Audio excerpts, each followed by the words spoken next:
வடநாட்டில் ராமரை வச்சு நீங்கள் அரசியல் பண்ணுறீங்க, தமிழகத்தில் முருகரை வச்சு அரசியல் பண்ண முயற்சி செய்கிறீங்க, உங்களோட மதவாத அரசியலை வந்து தமிழ்நாட்டு மக்கள் வந்து ஏற்றுக்க மாட்டாங்க சீமான் சொல்லியிருக்காரு. நாங்கள் மதவாத அரசியல் பண்ணலன்னா முருக பக்தர்களுடைய மனது புண்பட்டிருக்கிறது.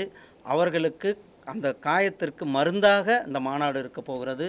முருக பக்தர்களை யாராவது சீண்டினாலும் கூட அவர்களுக்கு ஒரு அந்த ஒற்றுமை, அந்த பக்தர்களுக்கான ஒரு ஒற்றுமையை வெளிப்படுத்தும் விதமாக தான் இந்த மாநாடு இருக்க போகுது. இதே அமைச்சர் 2024 தேர்தலையும் வந்து பெருவாரியான இடத்துல வந்து தமிழகத்தில் பாஜக, ஆனால் இது எதுவுமே நடக்கலை. அதே மாதிரி தான் இப்போ அவர் சொன்ன வார்த்தைகளும் வந்து அரசு கருத்து. நீங்கள் 2024 உங்களுக்கு தெரியும், நாம் தேசிய ஜனநாயக கூட்டணி அதிமுக இல்லாமல் நாம் 2024 கூட்டணி இல்லாமல் தான் நம்ம நின்னோம்.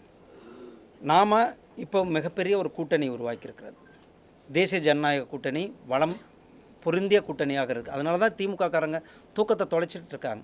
நான் பார்லிமெண்ட்டில் கூட பார்ப்பேன், ஐயோ என்ன உங்கள் கூட்டணி ஆயிடுச்சா, உங்கள் கூட்டணி ஆயிடுச்சா அப்படின்ற ஒரு மிகப்பெரிய ஒரு பயம் திமுகவினுடைய நிர்வாகிகள் மத்தியில் இருக்கிறது.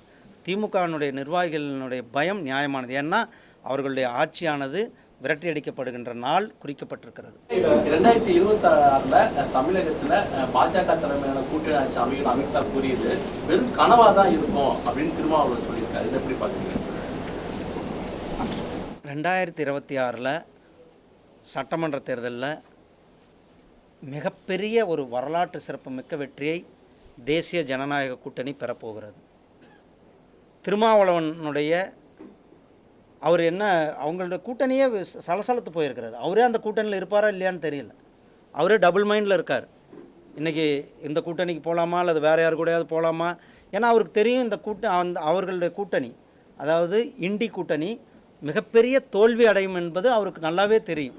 அதனால தான் அவர் நம்ம வேறு கூட்டணி மாறலாமா அல்லது வேறு யார்கிட்டையாவது போகலாமா என்ற ஒரு தடுமாற்றத்தோடு இருக்கிறது. இதே அவர் இப்படி பேசியிருப்பது அவருடைய தடுமாற்றத்தை வெளிப்படுத்தியிருக்கிறார் என்பது தான் நான் கண்டிக்கிறேன். செய்திகளை உடனுக்குடன் தெரிந்து கொள்ள உடனே சப்ஸ்கிரைப் பண்ணுங்க.